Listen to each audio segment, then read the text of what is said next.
जय हिंद दोस्तों, welcome back my channel friend. आज हम देखने वाले हैं 12 अप्रैल के करंट अफेयर जो आपके एग्जाम पॉइंट ऑफ व्यू से इंपॉर्टेंट होने वाले हैं। तो चलिए स्टार्ट करते हैं 12 अप्रैल के current affairs. Friend, question number first है, निम्नलिखित में से किस आईटी कंपनी ने रॉयल रॉयस ने हाल ही में कर्नाटक के बेंगलुरु में एरोस्पेस इंजीनियरिंग और डिजिटल नवाचार केंद्र खोला है? तो फ्रेंड, कौन सी वो आईटी कंपनी है जो रॉयल रॉयस के साथ मिलके खोलने वाली है? तो राइट आंसर होगा ऑप्शन ए, इन्फोसिस। ठीक है ना, इन्फोसिस और रॉयल रॉयस दोनों मिलके अब नवाचार के या बोले इंजीनियरिंग डिजिटलाइजेशन के नवाचार केंद्र के लिए इन दोनों एक बेंगलुरु के अंदर एयरोस्पेस खोला है, जो आने वाले समय में 7 से 8 साल के अंदर नई नई जो टेक्नोलॉजीज पे हो सकता है कार्य करेंगे और ज़्यादा से ज़्यादा डिजिटलाइजेशन करने की कोशिश करेंगे चीज़ों को। ठीक है, अगर हम बात करें इन्फोसिस की तो 1981 में स्थापना हुई थी, और वहीं बात करें रॉयल रॉयस की 1904 में इसकी स्थापना की गई थी। ठीक है ना, दोनों का देख सकते हो। ठीक है फ्रेंड, क्वेश्चन नंबर सेकंड है, इंपॉर्टेंट है। भारतीय रिजर्व बैंक ने हाल ही में आईडीबीआई बैंक और किस बैंक पर 93 लाख का जुर्माना लगाया? फ्रेंड, वेरी वेरी इंपॉर्टेंट है। ऐसे क्वेश्चन काफ़ी बार एग्जाम में आ जाते हैं, तो दिख रहा होगा आपको, तो वह एक्सिस बैंक। ठीक है ना, एक्सिस बैंक और आईडीबीआई बैंक पे दोनों के ऊपर 93 लाख का जुर्माना लगाया गया है। ठीक है, तो कह रहे हैं कि कहीं ना कहीं इन्होंने केवाईसी मापदंडों का उल्लंघन करते हुए उसके कारण इन दोनों के ऊपर 93 लाख का जुर्माना लगाया गया। तो याद रखना फ्रेंड, इंपॉर्टेंट है, ये क्वेश्चन जरूर आ सकता है आपके एग्जाम में। ठीक है, तो रिजर्व बैंक ऑफ इंडिया ने आईडीबीआई बैंक पर 93 लाख रुपए का जुर्माना लगाया। एक प्रेस विज्ञापन के अनुसार नियामकन द्वारा प्रदान की गई कुछ सिफारिशों का पालन करने में विफल रहने के लिए भारतीय रिजर्व बैंक द्वारा एक्सिस बैंक पर 93 लाख रुपए का जुर्माना लगाया गया। ठीक है, दोनों के ऊपर। तो उन्होंने कुछ ना कुछ केवाईसी के मापदंडों को फॉलो नहीं किया है। ठीक है फ्रेंड्स, तो फ्रेंड क्वेश्चन नंबर थर्ड है, ये इंपॉर्टेंट है। 13 वर्षीय रिया जादव ने हाल ही में कौन सी डीटीसी लीडिट ओपन एमेच्योर गोल्फ चैंपियनशिप जीती है? फ्रेंड, तो कौन सी जीती है इन्होंने ये अभी हाल ही में? तो ये फ्रेंड राइट आंसर होगा फ्रेंड 11वीं। ठीक है ना, इन्होंने ये 11वीं DTC legend open amateur golf championship जीत ली है। ठीक है फ्रेंड, ये 13 वर्षीय है, इन्होंने ये जीती है। ठीक है, जिसका आयोजन दिल्ली गोल्फ क्लब में किया गया था।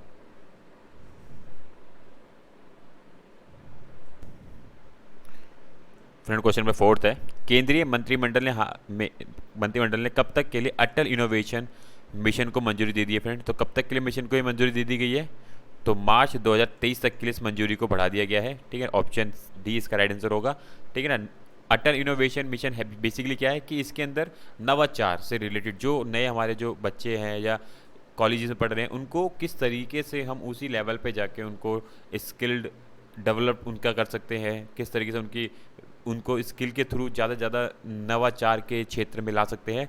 तो उन सब चीज़ों के ऊपर ये फोकस करता है। तकरीबन 10,000 अटल टिंकरिंग लैब इसमें खोली जाएंगी, और 101 अटल इंक्यूबेशन सेंटर्स विकसित करना, अटल न्यू इंडिया चैलेंजेस के माध्यम से 200 उद्यमियों को परियोजन करना। तो इस तरह की काफ़ी बड़ी ये परियोजना है। 2015 में याद रखना इसको लाया गया था, जिसके अंदर इसे स्कूल्स, विद्यालय, अनुसंधान सब जगहों पे इसमें इसमें नीचे नीचे स्तर में लोगों के लिए, बच्चों के लिए कार्य करना है और उनको नवाचार के क्षेत्र में आगे बढ़ाना, ताकि वो खुद से ही लोगों को जॉब दे सकें या ऐसी जो जॉब्स हैं वो आसानी से पा सकें।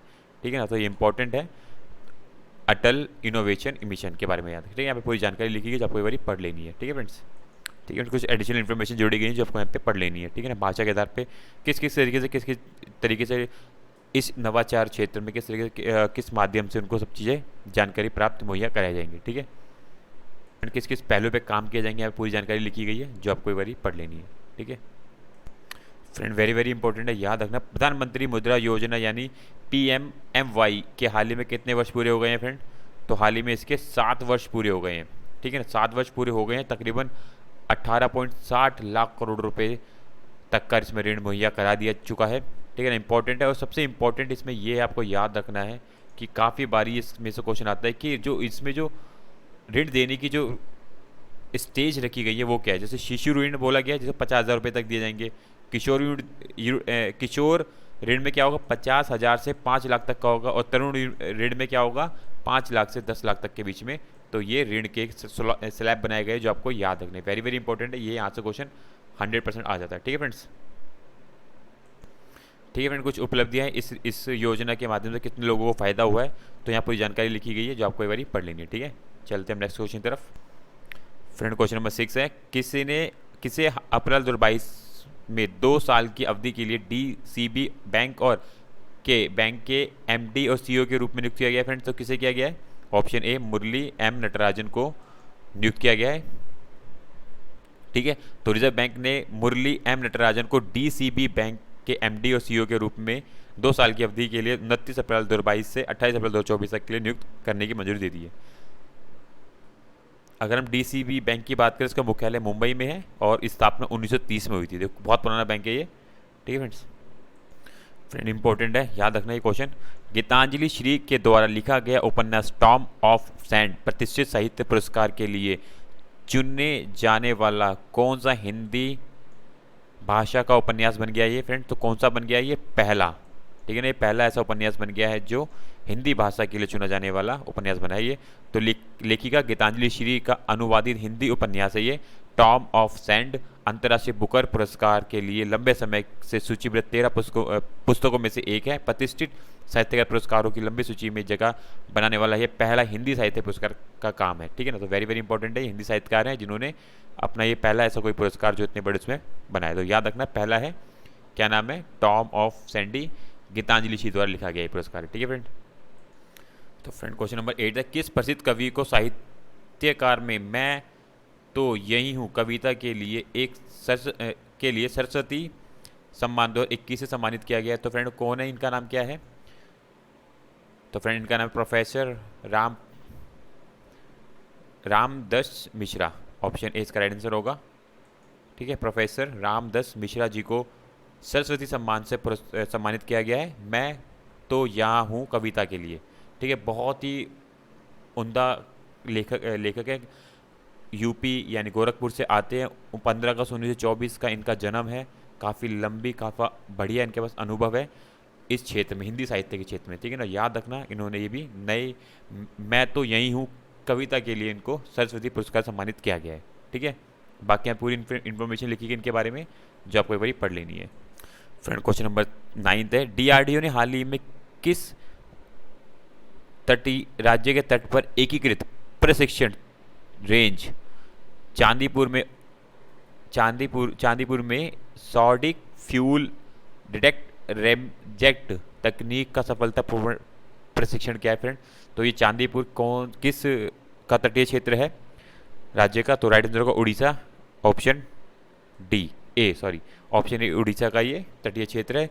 अभी हाल ही में DRDO ने एक मिसाइल का प्रशिक्षण किया है जिसमें क्या है कि बहुत लंबी दूरी पर हवाई खतरों को रोकने में सक्षम होगी ये। ठीक है ना, तो इम्पोर्टेंट हो जाता है डिफेंस से रिलेटेड, पूरा सुपरसोनिक मिसाइल से रिलेटेड पूरा ये क्वेश्चन है, तो आपको याद रखना है ये। ठीक है, लंबी दूरी तक हवाई खतरों को रोकने में सक्षम रहेगा ये। अभी हाल ही में DRDO द्वारा इसका प्रशिक्षण किया गया, कहाँ पे? चांदीपुर उड़ीसा के तट पर। ठीक है, तो अगर DRDO की बात करें तो इसकी स्थापना याद रखना 1958 में हुई थी, क्या मुख्यालय नई दिल्ली में। Very very important. ठीक है फ्रेंड, क्वेश्चन नंबर 10 है, निम्नलिखित में से किस फोटोग्राफी की कैंप लूप्स रेजिडेंशियल स्कूल शीर्षक वाली एक तस्वीर ने world press photo of the year 2022 का पुरस्कार जीता? तो फ्रेंड वो कौन है, उनका राइट नाम होगा फ्रेंड? ऑप्शन बी एम्बर ब्रैंकिन को world press of the year 2022 के लिए पुरस्कार से दिया गया है।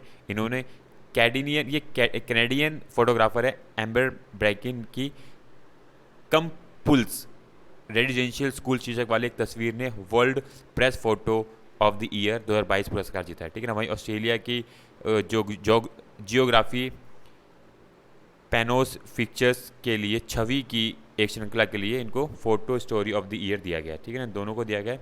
अगर हम बात करें कैंपलूस रेजिडेंशियल स्कूल की पिक्चर के बारे में तो आपको मैं दिखा देता हूँ एक बार। ये पिक्चर इस तरह की कुछ पिक्चर है ये। ठीक है, तो इसको ये अवार्ड दिया गया है। ठीक है फ्रेंड, तो ये पूरी यहाँ पे जानकारी लिखी गई इस पिक्चर के बारे में। ठीक है, तो आपको याद रखना है, ये 10 क्वेश्चन है जो आपके एग्जाम पॉइंट ऑफ व्यू से वेरी वेरी इंपॉर्टेंट है। तो फ्रेंड इसी तरह की वीडियो के लिए चैनल को subscribe and bell icon click करें ताकि आपको time to time current affair मिलते रहें।